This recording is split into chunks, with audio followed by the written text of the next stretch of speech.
Je voudrais juste remercier officiellement Manuel Valentin de s'être prêté au jeu de remplacer au pied levé, et pour notre bonheur, l'intervenante qui était prévue, qui malheureusement a été retenue en Guadeloupe, qui devait nous parler de l'esclavage. On est dans un sujet qui est un tout petit peu proche, qui veut nous parler également d'une mondialisation, plus textile, commerciale, mais également humaine, moins sanglante, heureusement, quoique au début, vous allez peut-être voir. Et surtout, c'est en lien avec une exposition dont Manuel Valentin est commissaire au Musée de l'Homme et que je vous conseille fortement. On est en tout cas dans le domaine de l'anthropologie, pas forcément l'anthropologie médicale, mais l'anthropologie au sens global du terme. Et donc cette conférence a pleinement sa place ici, dans l'UFR Simone Veil Santé. Donc merci beaucoup à Julie Piazzolla de nous accueillir et à toi, Manuel Valentin, d'être présent parmi nous. Très bien. Merci à tous. Nous allons commencer. Donc, merci pour la présentation. Donc, en effet, je travaille au Musée de l'Homme et en fait, cette exposition est d'actualité puisque il n'y a pas longtemps, il y a à peu près un mois, et elle a beaucoup de succès. On est très contents. Elle dure jusqu'en septembre, donc si vous avez envie de la voir, vous avez le temps. En fait, alors, on nous pose souvent la question pourquoi ? Pourquoi le wax, qui est un tissu imprimé sur deux faces, je vous rappelle. Parce qu'en fait, il se trouve que c'est dans le sillage d'une exposition qui s'appelle Migration, sur lequel on envisage, d'un point de vue de l'histoire anthropologique au sens large, la notion des déplacements des groupes humains à travers les différents continents, et qu'il fallait trouver un sujet plus ou moins en appui, ou en tout cas illustratif, pour montrer un petit peu la complexité culturelle engendrée par les déplacements humains. Vous voyez. Donc, et en fait, il s'est avéré que le tissu wax répondait parfaitement bien à l'ensemble des critères, c'est-à-dire en fait un produit, dirons-nous, à la fois technique, matériel, interculturel, on va le voir tout à l'heure, en plus qui démontre un certain nombre de paradoxes, parfois aussi des sentiments d'attractivité, de rejet, d'adoption, de transformation, vous voyez, donc tout ça fait que le wax vraiment semblait parfait, et c'est pour ça qu'on a opté pour cette optique. Donc c'est une longue histoire, mais je vais vous passer les détails parce que le temps passe. En fait, ce qui est intéressant, c'est ce qu'il y a en amont. Et en fait, je vais vous proposer aujourd'hui donc une sorte de petite introspection historique sur ce tissu wax que tout le monde connaît. En fait, je pense que ceux qui ne connaissent pas levez la main, mais je pense qu'il n'y a pas de souci. Donc c'est un terme, merci. Voilà, si je vous montre cette image à gauche de l'écran, je pense que vous reconnaîtrez, si vous allez du côté de certains quartiers parisiens, Château-Rouge, etc., ou pour celles et ceux qui seraient allés en Afrique, en Afrique occidentale, quand vous allez sur les marchés, vous avez toutes ces femmes qui sont habillées de robes, d'accoutrements, de mouchoirs de tête, riches en couleurs, donc avec des motifs contrastés. Donc c'est très vif, très coloré.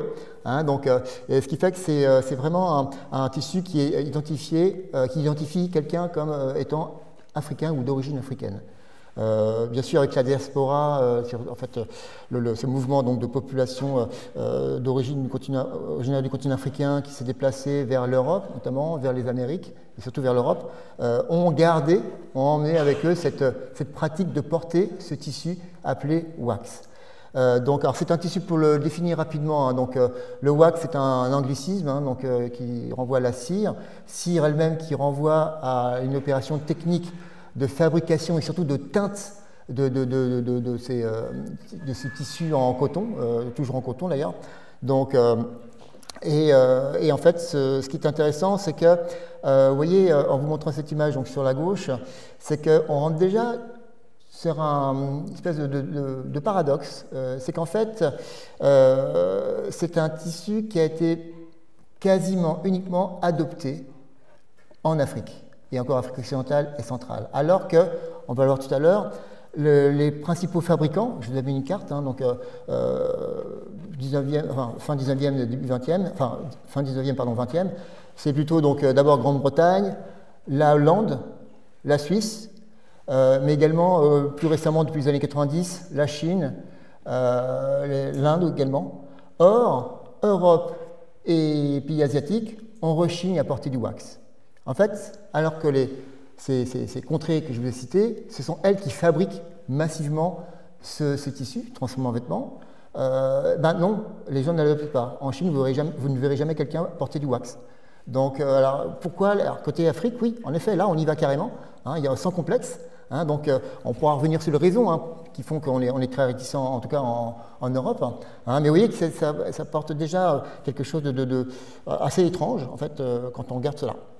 Donc, comment dire, pour revenir à la notion de wax, hein, donc, bien sûr, c'est un tissu en plus donc, qui a des origines assez surprenantes, puisque on situe ses origines en Indonésie, principalement sur l'île de Java.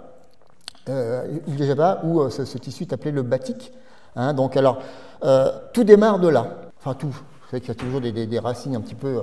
Mais en fait, comment dire, il se trouve que cette technique du batik, qui va utiliser la cire d'abeille pour préserver des motifs avant les bains de teinte, c'est qu'en fait, vous avez un tissu en coton écru. Vous faites un dessin rapide des différents motifs que vous voulez voir. Vous appliquez sur ces dessins ou sur les plages que vous voulez réserver de la cire d'abeille chaude, et puis vous plongez ce tissu dans un bain de tenture, un premier bain de tenture bleu, quelle que soit la couleur, etc. Vous le ressortez, ça sèche, vous replongez le même tissu dans de l'eau bouillante cette fois-ci, et la cire, bien sûr, s'en va. Ce qui fait que ça vous dévoile les motifs qui ont été préservés de la teinture bleu, marron, etc. Et puis, vous voulez ajouter d'autres couleurs, vous recommencez, vous appliquez à nouveau de la cire sur d'autres motifs, vous préservez certaines couleurs que vous voulez garder, et hop, vous refaites la même opération dans un autre bain de teinture, une autre couleur, bien sûr, et hop, vous ressortez, vous replongez après dans l'eau bouillante, etc., etc. Donc, c'est très, très long. La technique traditionnelle en Indonésie est extrêmement longue. D'autant plus longue que c'est une technique qui, en fait, à l'origine, vient de Chine. Hein, on est à peu près entre le 6e et le 8e siècle. Et cette technique qui utilise la cire pour teindre le tissu de coton va descendre progressivement vers l'Inde, et puis vers le XIIe siècle, elle va atteindre l'Indonésie. Donc, et en Indonésie, en fait, il se trouve que c'était dans l'île de Java que cette technique va atteindre son paroxysme, en fait. Notamment parce qu'ils vont utiliser le sconging, vous voyez, le petit outil là, qui est un tuyau, enfin un petit manche doté d'un réservoir en cuivre, où on met la cire d'abeille chaude, et puis il est prolongé par un tout petit tuyau que j'espère que vous voyez là. Hein, donc, je vais me servir, voilà. Un tout petit tuyau ici, hein, qui fait qu'on met des points, plein de petits points pour tracer les contours. Et en fait, ces petits points d'ailleurs vont donner le nom au batik, parce que batik signifie banyang tiktik, donc beaucoup de points. Et c'est extrêmement long parce que c'est fait sur les deux faces. Donc c'est un travail extraordinaire et c'est vraiment à Java, ça atteint le summum. Donc, et bien sûr, hein, donc, par la suite, ils utiliseront des tampons, mais donc déjà le batik, voilà, ça vraiment culmine au XIXe siècle. Donc les Britanniques comme les Hollandais qui vont découvrir ce tissu vont tomber en émerveillement, et tout l'enjeu va être de comment faire pour imiter un tel tissu. Il va y avoir toute une aventure technique qu'on va voir tout après. Mais voilà, ce qui est intéressant de voir, c'est que par rapport au wax, ce batik connaît déjà la même évolution. C'est qu'en fait, on a beaucoup de motifs originaux que les Indonésiens vont produire. Je vous en ai mis 3. Hein, le batik parang, hein, qui est très très populaire. Hein, vous voyez, c'est une sorte de S très allongé. Il aurait été inventé donc, au XVIe siècle par un prince qui, en fait, en regardant les vagues frapper les falaises, a été émerveillé, a tenté de reproduire ce motif qui pour lui évoquait la lutte continuelle contre l'adversité. Donc, et puis en dessous, au milieu, vous avez un autre. Alors bien sûr, ce motif parang, on évite de l'offrir à des jeunes mariés par exemple, parce que ça veut dire qu'en fait, toute leur vie, ils vont lutter contre l'adversité. Donc on essaie d'éviter quoi. Contrairement au batik, enfin au motif qui est au milieu, hein, donc, qui lui en fait va générer l'idée de prospérité, de bonheur, de gloire. Et celui-ci au milieu va être offert volontiers aux jeunes mariés. Et puis en bas, vous voyez, donc vous avez le truntum, ce motif un petit peu étoilé, qui est porteur d'une légende, enfin une histoire en fait, où vous avez un roi qui, a priori, n'est pas très fidèle et commence à délaisser son épouse. La reine, donc désespérée, un jour regarde les étoiles, elle est émerveillée et reproduit le ciel étoilé sur un batik. Le roi, son époux, donc voit ce tissu, en est émerveillé et retrouve son amour pour son épouse. Joli. Hein. Donc, voilà. En tout cas, vous voyez, donc, ces tissus, on les trouve par exemple sur les marionnettes, hein, les wayang golek, hein, donc, indonésiennes, hein, comme celui-ci. Il s'agit donc d'un parang. Hein, donc, tout ça fait que voilà, on est vraiment dans un univers. Et vous allez voir, ce que je vous dis là, ce n'est pas pour perdre de temps, c'est pour vous montrer qu'on va retrouver un peu le même processus où on va attribuer des noms et puis des significations aux différents motifs. Encore une fois, l'enjeu pour les Européens, ça va être de comment imiter et comment surtout raccourcir le temps de production de ces motifs, hein, donc, de ces batiks. Hein, donc, comment faire pour contrecarrer une production vraiment artisanale. Et donc, c'est là tout l'enjeu en fait, des progrès de la technologie en Occident. Vous voyez, comment dire, ça remonte à loin. Hein, donc, vous voyez, 1783, vous avez Thomas Bells, un Anglais, qui va inventer déjà le rouleau à impression, qui va permettre de produire ce qu'on appelle les indiennes, c'est-à-dire des tissus qui commencent à avoir beaucoup de succès, comment dire, dès le XVIIe siècle en toute l'Europe. Et puis, donc, vous avez, donc, je vais assez vite, hein, donc, des volontés de continuer à aller vite en production, à augmenter rapidement la production. Vous avez un Français donc, qui invente une machine, la pérotine, en France, à Rouen. Rouen, parce que c'est aussi une zone où en fait, on produit il y a beaucoup de manufactures de tissus imprimés. Et puis, donc, il se trouve que à Java même, vous avez un certain nombre de Britanniques et Hollandais qui commencent à vouloir vraiment accélérer. Et donc, l'un d'entre eux, Jean-Baptiste Prévinaire, va s'inspirer de la pérotine, donc une machine donc, à estamper en fait hein, le tissu. Hein, donc, il va s'en inspirer, il va l'améliorer pour pouvoir commencer à produire plus de ces batiks, de ces imitations de batiks. Voyez donc, et surtout, en fait, sa machine est capable déjà d'imprimer sur deux faces. Et cette machine, alors je ne l'ai pas notée ici, elle s'appelle on l'appelle la javanaise. Alors, rien à voir avec Gainsbourg, hein, donc, en tout cas, ça fonctionne assez bien. Et donc, Prévinaire, donc ce Hollandais, en effet, commence à produire beaucoup d'imitations de wax, de meilleure qualité que ce que faisaient les Britanniques, entre autres. Hein, donc, et c'est vrai qu'il va connaître un succès éphémère à Java, puisque dans un premier temps, ces imitations de batik sont destinées à l'Indonésie, pas du tout à l'Afrique. Sauf qu'en Indonésie, un petit succès dans les années 60, mais qui s'arrête. Parce que finalement, vous voyez, ces techniques qui utilisent la cire, la cire, quand elle est froide, elle devient rigide. Et donc, à la moindre manipulation du tissu, paf, ça fait des craquelures. Ce qui fait que quand ils mettent ça dans un bain de tenture, vous avez un motif de filament, vous voyez, de veinage. Et ça ne plaît pas aux Indonésiens. Ils n'aiment pas ça à Java. Ils retournent plutôt à leur propre production de batik. Donc, et puis il y a d'autres problèmes, c'est qu'à l'époque, donc Java est sous colonisation néerlandaise et donc ils décident d'augmenter les frais de douane d'importation de produits intérieurs. Donc, ce qui fait que voilà, a priori, entre-temps, en Indonésie, Bornéo, etc., Java, Sumatra, les Hollandais recrutent dans l'ancienne côte de l'Or, Gold Coast, hein, donc l'actuel Ghana, des soldats d'un royaume, un royaume Ashanti. Et c'est donc de 1831 à 1872, ils recrutent à peu près 3000 de ces soldats. Et ces soldats vont découvrir en fait ces imitations de batik, mais aussi des batiks originels. Et donc a priori, ça les intéresse. Et lorsque certains, a priori, d'après certaines hypothèses, retournent chez eux, alors il n'y en a pas beaucoup, la plupart restent, on va en Hollande, etc. Mais voilà, il semble qu'ils aient promu l'intérêt de ces imitations de batik. Voyez donc, ce qui fait que, après, les Britanniques, surtout les Britanniques, vont constater finalement qu'il y a un goût pour ce type d'imitation de batik qui s'est instauré, hein, donc, notamment au niveau des élites. Donc, après l'échec à Java, où beaucoup d'entreprises britanniques, suisses et hollandaises finalement se disent c'est pas la peine, ça ne marche pas, donc mettre la clé sous la porte. Seul Prévinaire, le fameux Prévinaire, résiste. Et il améliore sa machine. 1883, vous voyez, donc il va utiliser non pas de la cire d'abeille, mais une sorte de résine. Voyez donc beaucoup plus souple et beaucoup plus facile à utiliser. Hein, donc, et surtout, donc, il va commencer à utiliser des rouleaux à imprimer. Et surtout des doubles rouleaux pour imprimer sur les deux faces. Ouais. Et à partir de là, en effet, sa production vraiment démarre bien. de très bonne qualité. Et parallèlement, les Britanniques qui colonisent vraiment, ont la main mise sur l'actuel Ghana, donc vont commencer en effet à favoriser, dirons-nous, l'introduction de ces imitations de batik qu'on commence à appeler des wax, tissus teints à la cire, dans cette région. Et en effet, c'est toute une aventure qui commence. Hein, donc, après, il y a des personnages clés dans cette histoire, notamment Ebenezer Brown Fleming, hein, qui lui est un Écossais d'origine et qui va flairer le marché. Et lui, il va commencer à produire tout un tas de motifs, hein, qu'on va voir tout à l'heure.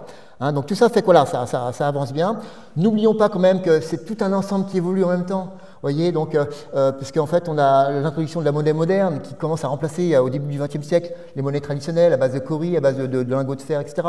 Et en même temps, parallèlement aussi, les vaisseaux, les navires à vapeur qui remplacent ceux à voile. Donc on peut emporter beaucoup plus de tonnage, de tonnes de tissus. C'est pour ça qu'on va avoir l'impression vraiment de déverser pas mal de choses dans les comment dire, anciennes colonies, enfin la côte orientale, enfin la côte occidentale de l'Afrique. Donc tout ça, voilà. Donc après, une autre question qui s'est posée, mais pourquoi le wax a eu un tel succès en Afrique?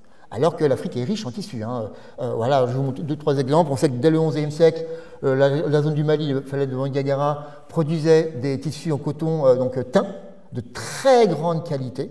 Et ça à partir du XIe jusqu'au XVIIe siècle. De même que les tissus, les textiles en fibre de raffia, très populaires, hein, donc, notamment dans l'ancien royaume du Congo, hein, donc a eu un énorme succès auprès des nobles, des groupes princières dès le XVIe siècle. Quoi, donc après, c'est tombé dans l'oubli. Pareil, localement, il y a des inventions propres. Hein, donc, notamment le bogolan, un tissu teint à la terre, à l'argile noire, enrichi d'oxyde de fer, vous voyez.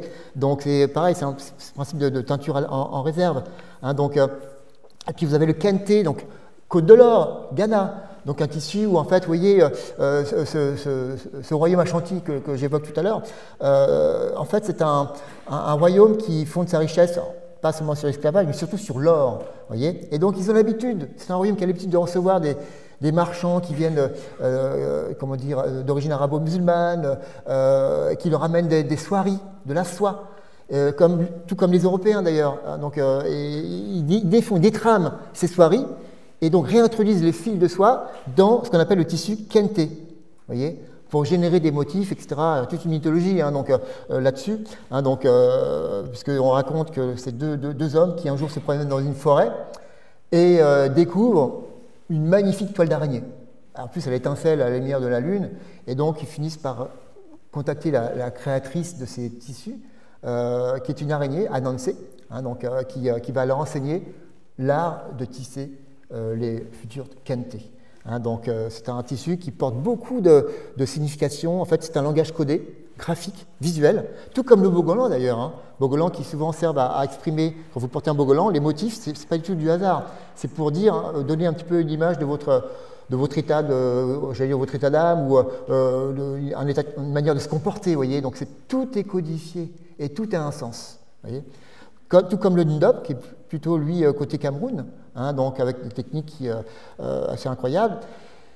Vous avez également des tissus d'importation, hein, comme le basin, hein, qui en plus voilà, vient d'Europe au niveau de la matière première, mais dont le traitement, toute la teinture est fait en Afrique, et aujourd'hui c'est plutôt les populations musulmanes qui l'utilisent pour les fêtes, mais c'est très populaire. Hein. Donc, et puis vous avez par exemple le kanga, hein, donc plutôt côté Afrique orientale, ou toujours le format un peu rectangulaire avec des inscriptions, etc. Donc tout ça fait que voilà. Je vous en ai réservé un autre, c'est le panneau Beccio, qui est intéressant parce qu'il a une longue histoire. Deuxième moitié du XVe siècle, les Portugais donc, investissent les Cap-Verts et donc commencent à importer des esclaves de la côte guinéenne et les installent au Cap-Vert pour produire notamment du coton, cultiver, etc. Or, parmi ces esclaves, vous aviez quelques tisserands qui, eux, vont reprendre un petit peu la production et vont exceller à tisser et à décorer et à teindre avec de l'indigo.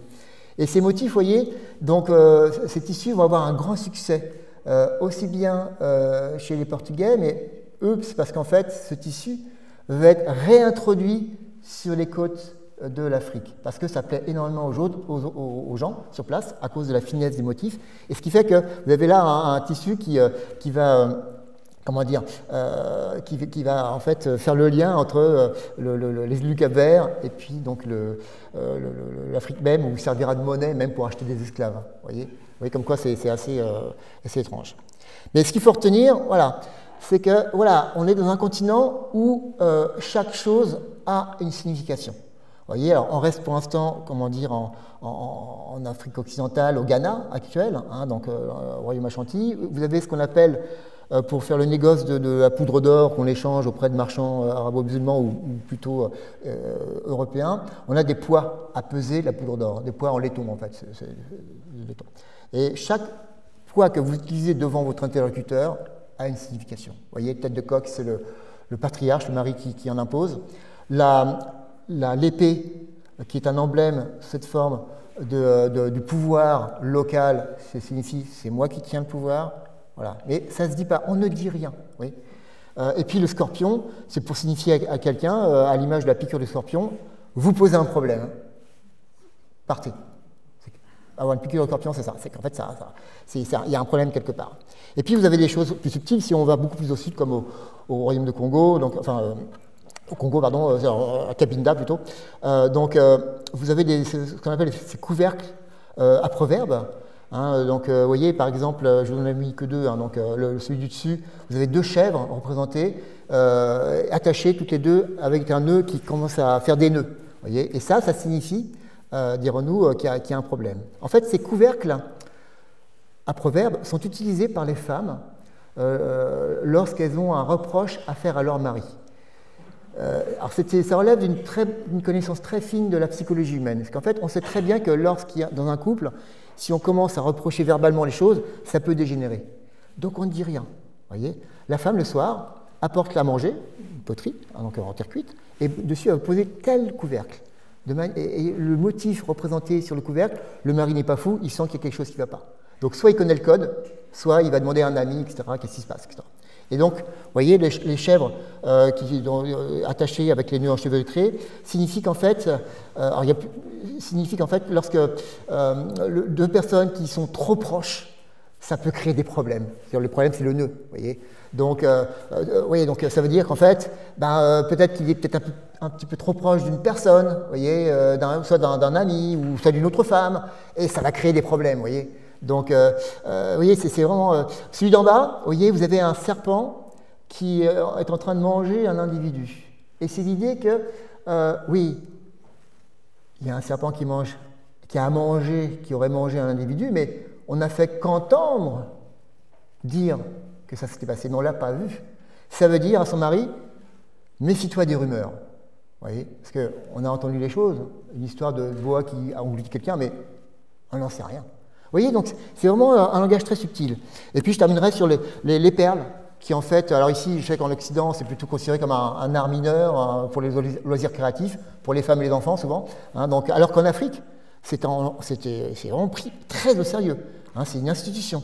Hein, donc, que ce soit au Cameroun, comme ici, ou en Afrique du Sud, où en fait ces perles vont être utilisées comme des pigments, qui vont en fait faire comme des tableaux, qui vont dépeindre un petit peu l'état d'âme, l'état psychologique d'une personne. C'est souvent les jeunes femmes, jeunes hommes qui vont, en portant différents, comme les Zulu Love Letters par exemple, voilà, chaque motif, en fonction des couleurs choisies, présente une codification.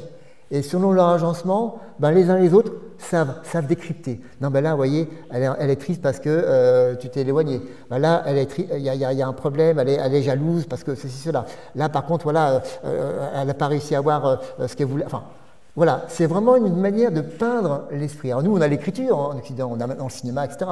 Là-bas, ça fonctionne encore, c'est encore très vivant. Hein, donc c'est l'art des perles. Et c'est vraiment, si on devait faire un classement hiérarchique, l'art majeur, ce serait les perles.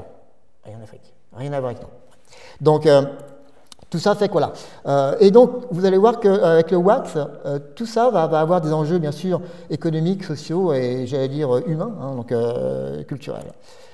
Et donc, vous avez comme ça, alors, ce fameux Ebenezer Brown Fleming, que j'ai cité tout à l'heure, hein, c'est un personnage très intéressant, donc écossais d'origine, donc il va flairer le marché, il s'associe avec Prévinaire, donc la javanaise, hein, pour en effet commencer à produire des tissus wax pour le marché ghanéen. Donc on oublie Java, c'est fini. Et là, Ebenezer, il est intéressant parce qu'il va commencer à dessiner tout un tas de motifs qui vont quasiment tous avoir un gros succès. Alors c'est étrange parce que lui, en fait, n'est jamais allé en Afrique. Il a tout dessiné chez lui, sur place. Et donc, ce qui fait que voilà, tout le pari qu'il va faire, c'est utiliser d'anciens motifs, vous voyez, issus de ceux qu'on avait dessinés pour l'Indonésie, mais qui n'ont pas marché. Il va les réutiliser, il va les redessiner. Et là, en effet, il va avoir un certain nombre de motifs qui vont avoir du succès. Bien sûr, il n'est pas tout seul. Dans sa belle famille, il y a des missionnaires. Hein, et ces missionnaires lui rapportent tout un tas d'informations sur les besoins des populations. Hein, ce qui fait qu'il a un réseau de correspondance très fiable, on dirait aujourd'hui un réseau Internet, hein, qui est vraiment très solide et très fiable. Et donc, là, j'en ai sélectionné 3 ici. Vous voyez, pour vous montrer un peu le processus, c'est qu'on part d'un motif, ici, d'une aile, qui est en fait une aile qui reprend l'aile de la monture de Vishnu, le fameux Garuda, vous voyez, une créature ailée mythique. Hein, et il commence à la transformer. Ce qui fait que, sur place, ce motif va être interprété différemment. Un peu comme nous, si je ne vous avais pas dit que c'est une aile d'oiseau, vous ne pourriez pas forcément deviner. Donc sur place, selon les endroits, ça va être interprété différemment. Soit comme un escargot qui sort de terre, qui sort de sa coquille, pardon. Ça c'est au Togo. Soit comme un coquillage, hein, donc au Ghana. Soit comme un régime de bananes en Côte d'Ivoire. Hein, chacun interprète et adhère à cette signification. Et puis vous avez le motif de la main, pareil, vous avez donc deux mains ici, avec des doigts sur les côtés, hein, donc pour signifier que finalement les doigts sans la main ne peut rien. C'est devenu un sens d'unité, il faut une unité, et pour ça il faut qu'il y ait les doigts avec. Hein, donc, pareil que vous aviez ça aussi au Bénin, dans l'ancien royaume de Dahomey, où vous aviez le symbole d'une jarre pleine de trous, une jarre percée. Et en fait, l'idée, c'est que si tous les fils du royaume mettent un doigt à chaque trou, l'unité est préservée. Vous voyez ? Après, ce motif, il a été interprété comme, selon un proverbe, disant que la paume de la main est plus sucrée que le dos de la main. Pourquoi ? Parce que regardez bien, vous avez 12 petits points noirs ici. Ce sont 12 pence à l'époque, hein, qui faisaient un shilling. Et en fait, c'est l'idée que, oui, la paume de la main est plus douce parce que c'est elle qui reçoit les pépettes, quoi, l'argent. Oui. Donc, voilà. Oui, tout ça, vraiment, c'est porteur de sens. Et puis, vous avez Ebenezer va aussi dessiner des motifs parce qu'il se renseigne sur les emblèmes de la royauté Ashanti, au Ghana même. Et donc, il va en faire plusieurs, les chasse-mouches, les trônes, etc. Donc, et également l'épée. Hein, oui. L'épée qui va être interprétée comme un emblème de la royauté traditionnelle Ashanti, qui est à ce moment-là sous domination britannique, parce que là, à ce moment-là, le Ghana est 1874 est pris par les Britanniques.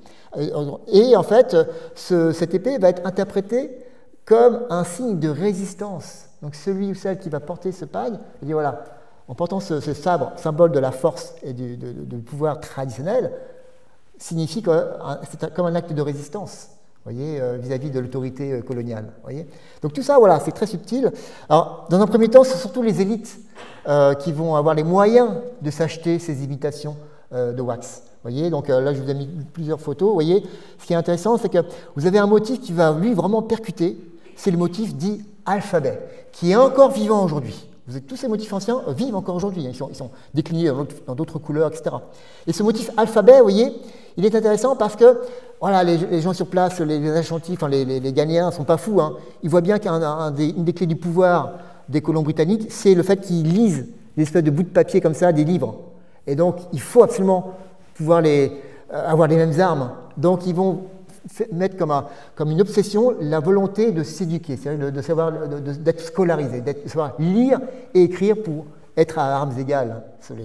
D'où le fait que porter ce motif alphabet montre à ceux qui vont vous regarder porter ce motif que vous êtes lettré, que vous savez lire et écrire, ou en tout cas que vous avez l'intention de savoir lire et écrire.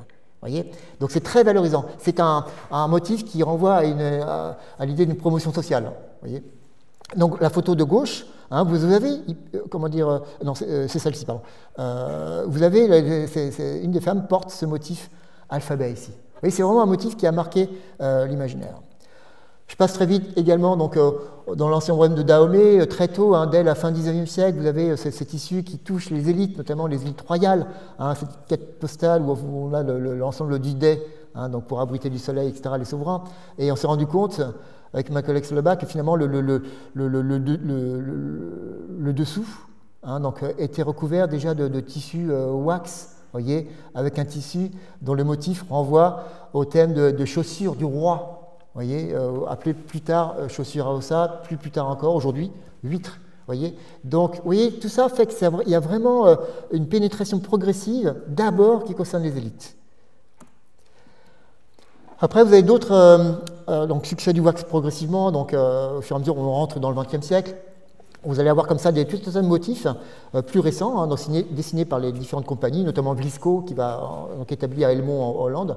Et notamment celui-ci qui est intéressant parce que tous ces motifs vont avoir des histoires assez extraordinaires qui expliquent leur succès. Notamment, on a la main du lépreux qui, en fait, d'abord va être un signe, enfin, l'idée comment dire, comme signification d'aider son prochain, vous voyez, de faire l'aumône. Hein, Après, dans les années 90, ce motif va être transformé, va être rebaptisé Ton pied, mon pied. Pourquoi? Parce qu'en fait, en 1995, il y a une chanson populaire de David Taillero, hein, je vous ai mis son nom, qui tourne une chanson qui s'appelle Ton pied, mon pied, et en fait, une chanson populaire qui a beaucoup de succès. Et surtout, dans la vidéo, on voit, à un moment donné, l'épouse qui est attachée avec une corde son pied au pied de son mari pour pas qu'il aille butiner ailleurs. Donc, et en fait, dans la vidéo, c'est explicite, et donc ça a eu un gros succès. Vous voyez, en plus, c'est sur le rythme rumba congolaise. Voilà, tout ça fait que ça a rebaptisé et ça a redéfini et a renouvelé le succès du motif. Celui-ci, sur Tu sors, je sors, même chose. Il y a des chansons parce que c'est un refrain qu'on trouve également chez David Taillero. Vous voyez, mais ça vous permet de comprendre peut-être les choses. Vous voyez, nous, que voit-on? Je sais pas si vous voyez. On voit des cages d'oiseaux. Mais quand on regarde bien, vous avez des cages où vous avez un oiseau enfermé. Ça renvoie à l'épouse prisonnière de ses tâches quotidiennes, hein, donc qui a le choix que de désobéir, de s'occuper des enfants, de faire tout un tas de choses. Et puis vous avez des oiseaux en liberté, c'est le mari qui va voir ailleurs, qui va être libre. Et puis, regardez bien, vous avez des motifs où la cage d'oiseau est entrouverte et l'oiseau s'apprête à partir. Et ça, c'est un avertissement que lance l'épouse en disant « Tu sors, je vais sortir ». Et là, croyez-moi que généralement, le mari, quand il voit ce motif porté, il fait attention. Voyez. Donc, vous voyez, on évite la confrontation verbale. Il vaut mieux un langage visuel. C'est beaucoup plus doux, voyez, plus subtil. Hein. Par contre, alors, il y a plein de sujets abordés. Hein. Vous voyez, par exemple, les pendules. Alors oui, donc on peut dire, voilà, c'est l'heure qui passe, etc. En fait, quand vous regardez bien, la forme, et là, vous avez tout dans le domaine médical, hein, donc la forme reprend celle des ovaires. Vous voyez. Et en fait, c'est pour justement celles qui vont porter ce wax, pour dire, voilà, le temps passe, si je veux avoir des enfants, il faut que je fasse attention au temps qui passe, vous voyez. Donc c'est un sujet un peu plus grave, mais en tout cas qui parle explicitement aux femmes, vous voyez, qui sont en attente d'un enfant, ou vous voudrez avoir une famille nombreuse, mais voilà, mais le temps passe, vous voyez, donc c'est souvent très, très, très délicat comme motif.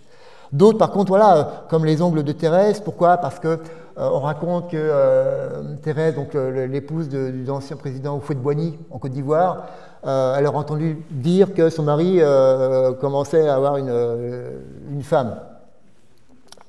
Quand elle a entendu ce bruit, en colère, oh là là, et donc elle a dit en fait, que si elle trouve sa rivale, elle va vraiment la défigurer avec ses ongles. Vous voyez, d'où le nom, les ongles de Thérèse. Vous voyez. Alors c'est beaucoup d'anecdotes comme ça, donc qui sont assez intéressantes.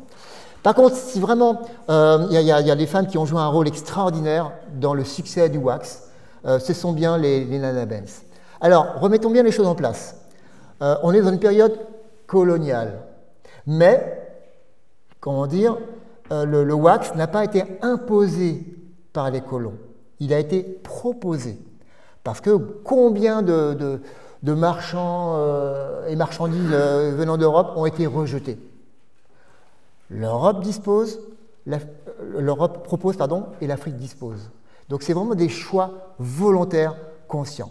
voyez, qui sont hors chronologie au niveau colonisation. Donc on n'est pas dans un espèce de système où c'est parce que c'était les colons, ils ont... Non, non, pas du tout. Ça a sans doute favorisé, mais le choix reste très fort au niveau Afrique. Et donc les Nana Benz, voilà, sont celles qui vont jouer un très très grand rôle. Alors déjà le Nana Benz, alors pour mettre les choses en place, Nana, c'est pas du tout le sens péjoratif pour désigner les jeunes femmes en France notamment. Non, Nana, c'est un terme qui vient de la langue Mina, donc au Togo, qui signifie grand-mère, la mère respectée. Voyez. Donc, et Benz, parce qu'en fait, ça va être les premières personnes au Togo qui vont pouvoir acheter directement en Allemagne des Mercedes-Benz. Hein, et donc vous avez comme ça des grandes figures, voilà, ces Benz qui vont devenir très riches. Pourquoi? Parce que finalement, comment dire, il se trouve que voilà, tout est lié.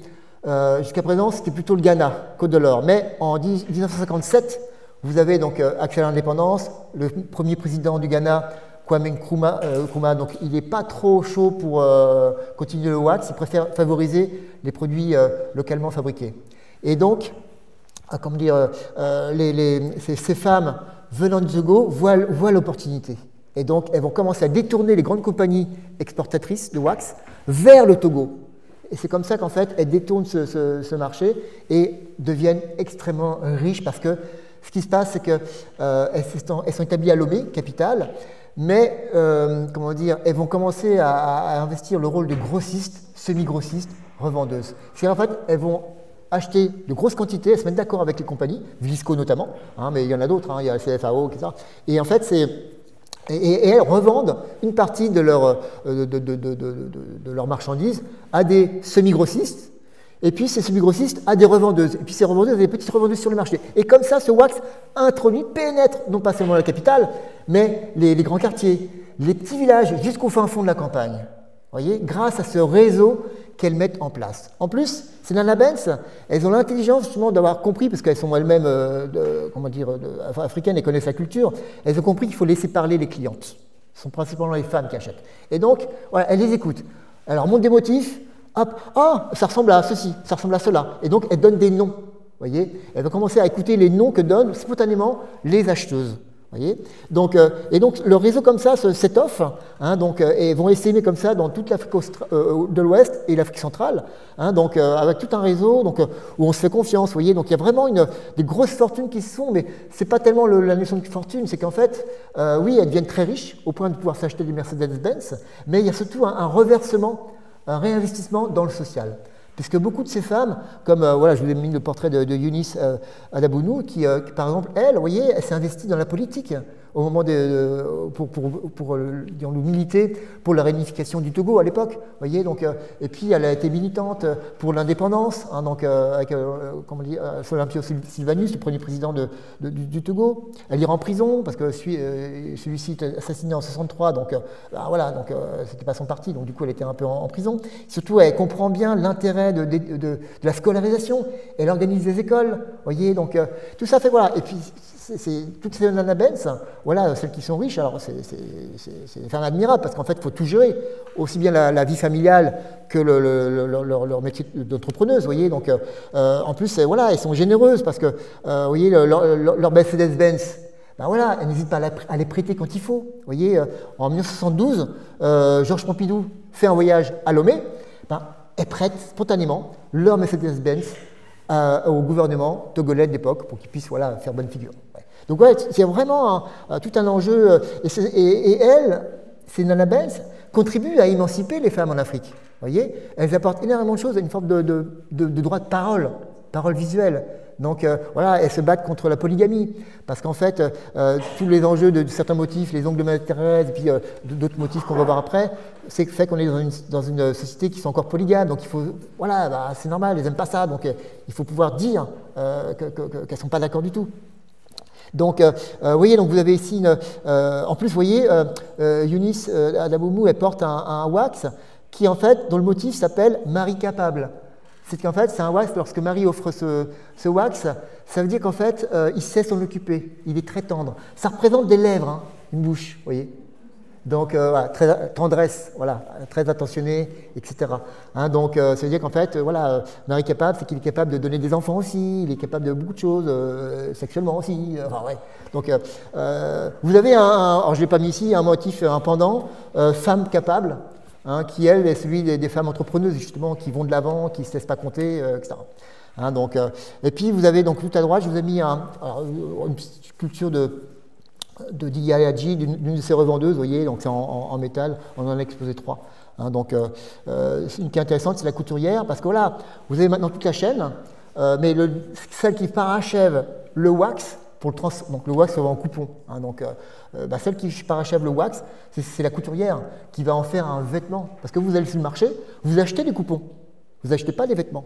Alors maintenant, on vend des vêtements, mais généralement, c'est des coupons parce que vous voulez que le vêtement soit à votre propre mensuration. Et tout le monde connaît une couturière qui est recommandée par la famille. Donc on va la voir, c'est personnalisé. Vous voyez, donc elle sait s'adapter aux formes. Vous voyez, ces motifs wax, ils sont appréciés aussi parce que la couturière, c'est elle qui va pouvoir, dire-nous, prendre en compte la morphologie de la personne, voyez, et mettre en avant tel ou tel motif selon les rondeurs anatomiques de la femme. Vous voyez, tout ça fait très subtil, c'est un travail d'orfèvre en fait. C'est vraiment un travail extraordinaire qu'elles font. Hein, donc là, je vous ai mis à côté donc, une robe de mariée donc, assez récente où ces tissus wax, ils évoluent aussi en fonction des événements. C'est pour quel événement? Si c'est un mariage, voilà, on va plutôt mettre quelque chose de un peu plus brillant, etc. Hein, donc n'oubliez pas aussi que ces wax aussi commencent à être, à motiver certains artistes, notamment les artistes qui peignent des sous-verts. Vous voyez, donc les sous-verts, vous voyez, c'est des petits tableaux peints à l'envers sur du verre, et lorsqu'on les observe, on obtient à l'endroit du motif. Voilà, donc vous avez par exemple cet artiste Sériné Gaillet qui va s'en inspirer pour faire ressortir le côté hypnotique, le côté optique, pardon, du wax, vous voyez, très décoratif, pouvant mettre en valeur le portrait de la personne. Et puis ces wax pénètrent vraiment en profondeur, hein, dans l'intimité des gens. Vous voyez, ces amulettes, vous voyez, recouvertes de wax, voilà, on sait que c'est une amulette portée par une femme, parce que voilà, dès que vous voyez un wax avec uniquement des petits pochons qui renferment des ingrédients donc, préconisés par le praticien, etc., on sait que c'est une femme. Pourquoi? Parce qu'en fait, comment dire, chacun dans sa vie rencontre des différentes personnes, et notamment souvent des femmes, des hommes, mais souvent des femmes, qui ont pu jouer dans notre vie un rôle important, parce qu'elles nous ont aimés, elles nous ont rendu service, elles nous ont toujours considérés, respectés, etc.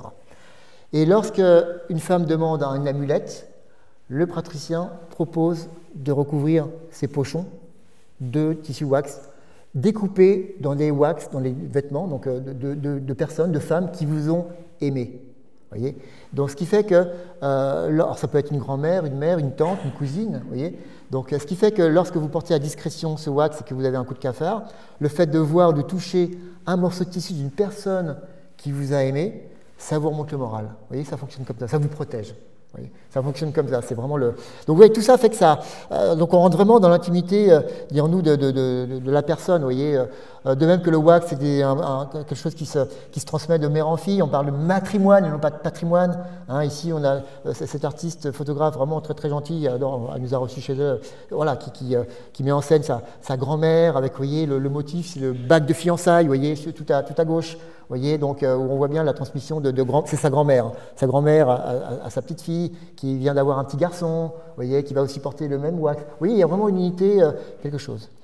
Et puis, donc, si on sort de la sphère familiale, vous avez des wax qui sont liés à l'événement religieux, comme la visite de Jean-Paul II, donc 193, vous voyez, où là, on a fait une chemise ici, donc avec non seulement le pape, le portrait du pape, c'est une photo qui est imprimée, mais aussi certains membres du clergé béninois ici, donc puis des emblèmes, etc.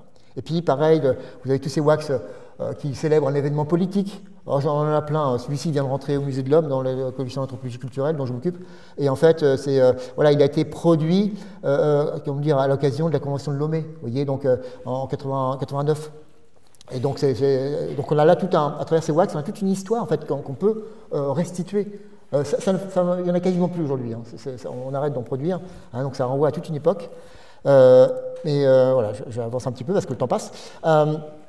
Bien sûr, on a un volet dans la création contemporaine, avec, vous voyez, donc la photo de Thandiwe Muriu, donc, vous voyez, qui vraiment flash, et elle s'inspire d'un motif, œil de ma rivale, l'œil de ma rivale, qui renvoie aux tensions qu'il peut y avoir dans un contexte de polygamie, où il y a toujours des tensions entre les femmes, et toutes se surveillent, vous voyez, parce que l'enjeu c'est de protéger son foyer. Donc, voilà, là, donc les yeux de ma rivale, l'œil de ma rivale, c'est de dire, en portant ce wax, attention, je t'observe, je vois tout, vous voyez, vigilance oblige, vous voyez. Donc, par contre, Thandiwe, vous voyez, elle est kenyane d'origine. Au Kenya, on connaît le wax. On appelle le wax, d'ailleurs, on l'appelle Ankara. Et elle dit d'ailleurs dans son interview que non, c'est pas du tout le sens, la signification qu'il a tiré, c'est purement esthétique. D'ailleurs, vous regardez bien ceux qui ont des beaux yeux, vous voyez, les yeux sont mis horizontalement, alors qu'elle les place verticalement. Vous voyez. Donc, tout ça fait, voilà, tout un tas de choses. Mais en fait, ce qui est intéressant, c'est que si on remonte un petit peu l'origine de l'œil de ma rivale, on a des surprises, parce qu'en fait, c'est un motif qui a été inspiré, encore une fois, par Ebenezer Brown Fleming, qui lui-même s'est inspiré d'un dessin d'indienne, donc c'est indiennerie, là, etc., donc, qui nous font remonter donc, vraiment au fin XVIIIe siècle, début XXe siècle, à l'époque où c'était un tissu qui alimentait les populations esclavagistes. Vous voyez, donc, quand on remonte un petit peu le fil de l'histoire, on voit que ces motifs, ils ne vieillissent pas. Et puis, pour terminer, parce que le temps passe, voilà, dans cette création contemporaine, ce qui est très intéressant, c'est que, vous voyez, dans cet enjeu-là, ça veut dire quoi? C'est qu'en fait, on a vraiment, au tout départ, un produit commercial à 100%. Et tout l'enjeu de ce que je viens de vous expliquer, c'est comment ce produit commercial devient un produit culturel.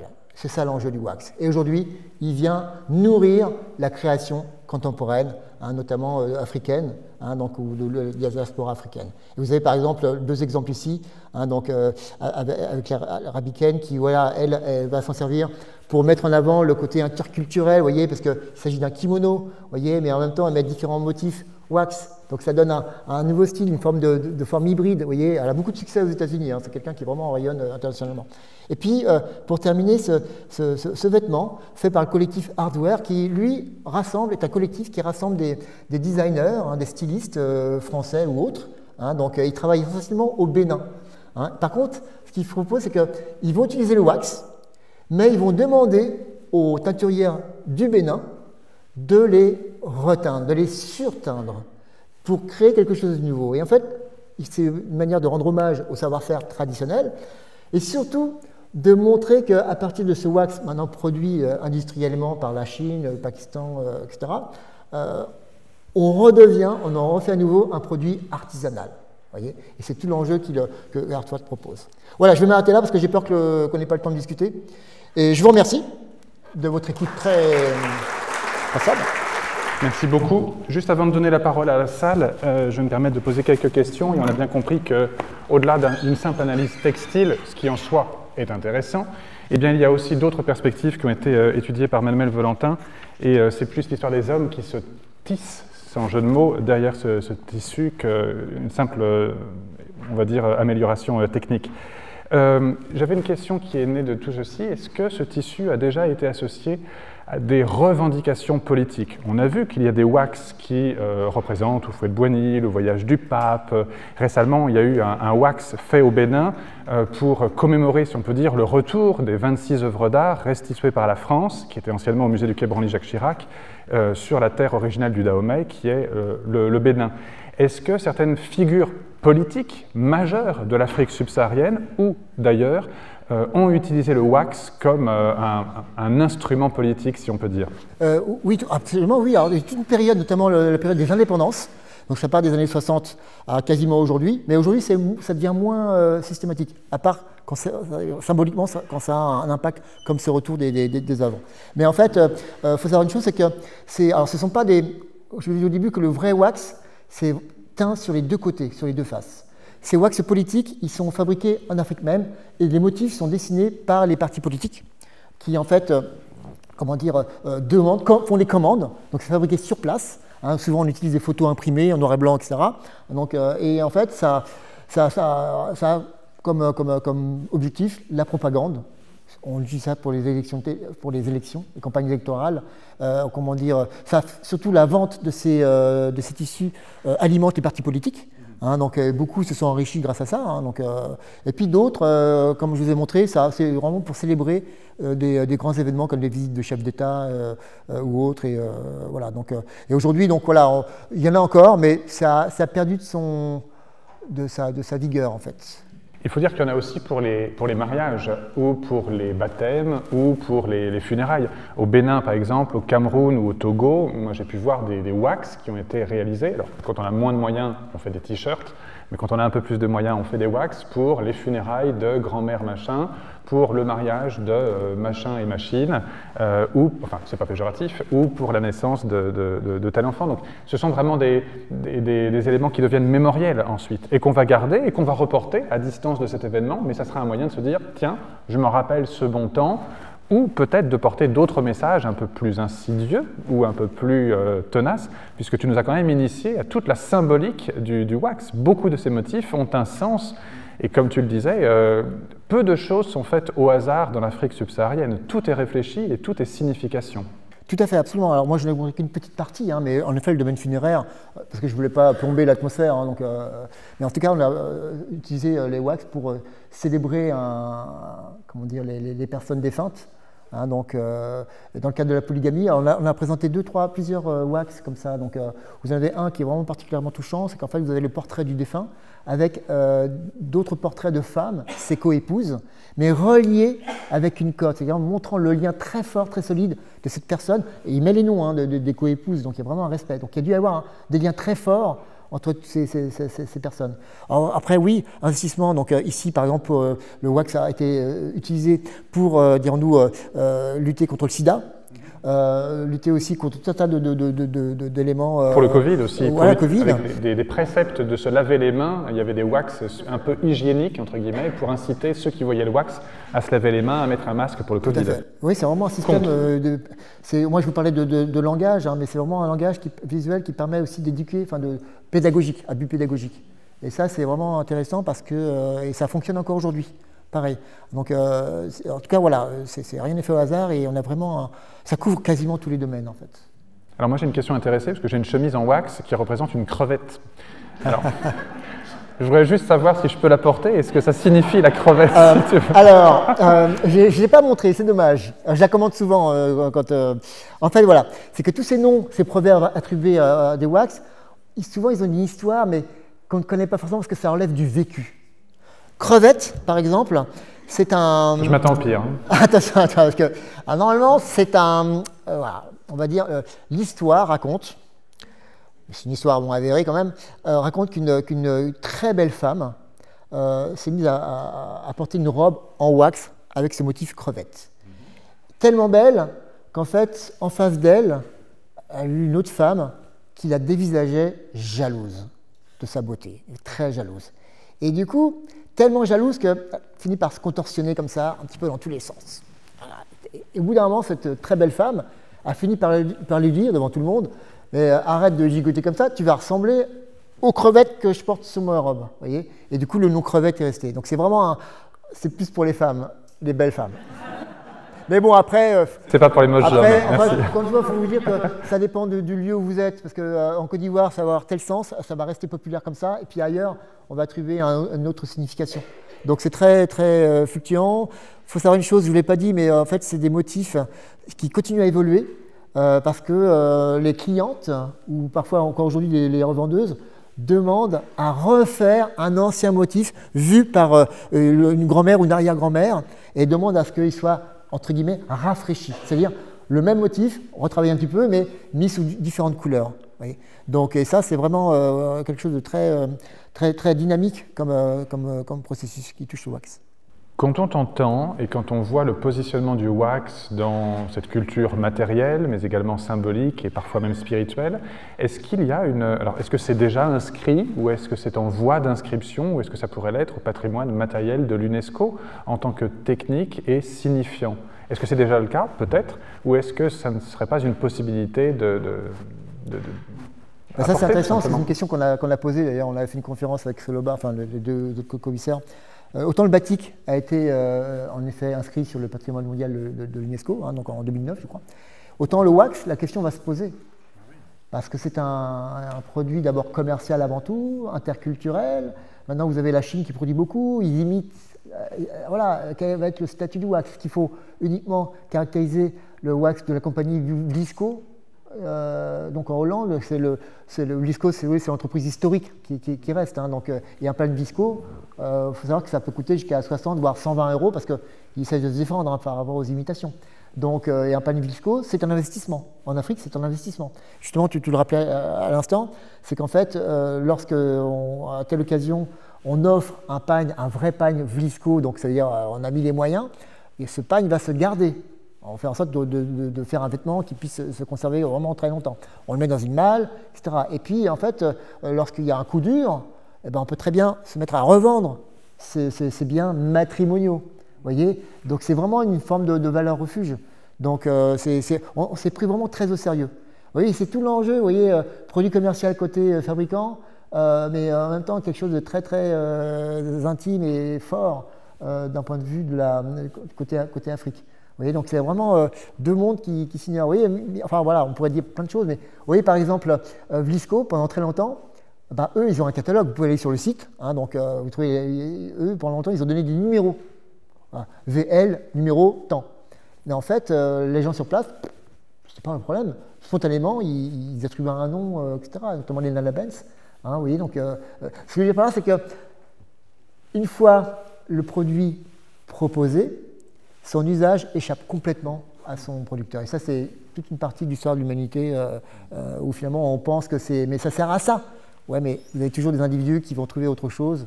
Hein, donc, vous voyez, par exemple, aujourd'hui, le recyclage, pareil, le détournement des objets, voilà, c'est fait pour tel usage, vous allez faire autre chose. Les bouteilles d'eau, c'est fait pour uniquement contenir provisoirement de l'eau, et finalement, hop, d'autres vont utiliser la bouteille vide pour faire complètement autre chose. Mais ça, c'est voilà, toute une histoire toute l'aventure, dirons-nous, de la culture matérielle humaine, quoi, donc dans l'humanité. Pour finir, dernière question avant d'ouvrir pour la salle. Un ou deux noms d'égérie du wax. Si tu devais retenir un ou deux noms d'ambassadeurs du wax ou d'ambassadrices du wax, des gens qui en portent, qui le font connaître à l'international. Moi, je penserais à Angélique Kidjo, par exemple. Ouais. Mais toi, donc, il y en a plusieurs. Il y en a tellement beaucoup, je ne veux pas désobligeant. Déjà, les artistes qu'on présente portent du wax. En fait, moi, mes ambassadeurs, en fait, c'est plutôt les personnes que je connais personnellement. Donc voilà, donc je sais qu'elles sont très attachées, en sachant que, alors, voilà, on ne va pas vous mentir, il y a certains intellectuels côté Afrique qui rejettent le wax parce qu'ils considèrent que c'est un produit d'importation coloniale. Mais vous voyez, donc, alors il y en a un que j'ai réussi à convaincre. Ben non, voilà, ne confondons pas la période chronologique, parce que c'est l'histoire, quoi, l'histoire chronologique qu'on ne peut pas enlever. Mais à l'intérieur d'une histoire, d'une chronologie, il se passe plein de choses. Voyez, donc, et en fait, on ne peut pas dire que ce produit est colonial, parce qu'encore une fois, celles qui l'ont fabriqué, ce sont essentiellement des Africaines. Voyez, ce ne sont pas les Européens. Si les Nana Benz n'avaient pas été là, mais Vlisco aurait coulé, mais alors à pic. Hein. Et d'ailleurs, Vlisco leur a rendu hommage. Au 170e anniversaire, il y a quelques années, Vlisco a fait un pagne exprès pour rendre hommage aux Nana Benz. Voyez, ces Nana Benz, attention, hein, la plupart ont reçu la Légion d'honneur française. Hein, ont reçu des médailles, des récompenses incroyables. Hein. Ces histoires, d'ailleurs, malheureusement, passaient souvent sous silence, mais elles ont vraiment joué un rôle extraordinaire. Mais voilà, parce qu'elles sont modestes, elles sont passées un petit peu invisibles, etc. Donc aujourd'hui, on commence enfin à reconnaître et à mesurer le rôle qu'elles ont joué en Afrique de l'Ouest et en Afrique centrale. Vous voyez. Juste avant de vous donner la parole, vous avez vu qu'il y a une tenue ici, juste à côté de nous, qui vient du Cameroun, qui appartient à la population Bamileke, la même population à laquelle appartient la reine de Bana, qui était venue ici il y a quelques mois.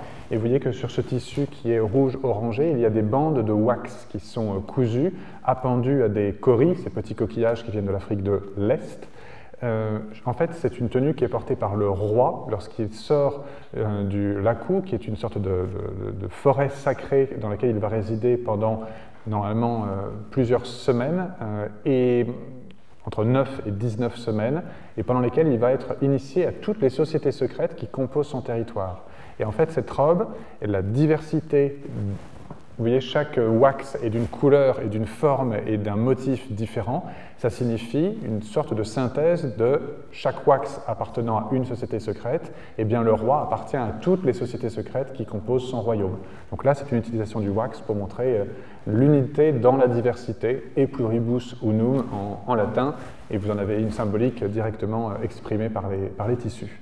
Ça, c'est une pièce qui appartient aux collections du laboratoire d'anthropologie, archéologie, biologie de l'UFR Simone Veil Santé, UVSQ. Bon, en tout cas, merci beaucoup à toi d'être venu aujourd'hui nous présenter ce sujet passionnant. Entre les ponts, les examens, etc., nous nous retrouvons en juin pour la prochaine conférence et nous aurons le temps d'en reparler d'ici là et de vous prévenir du thème et des intervenants. Merci beaucoup à vous, à très vite.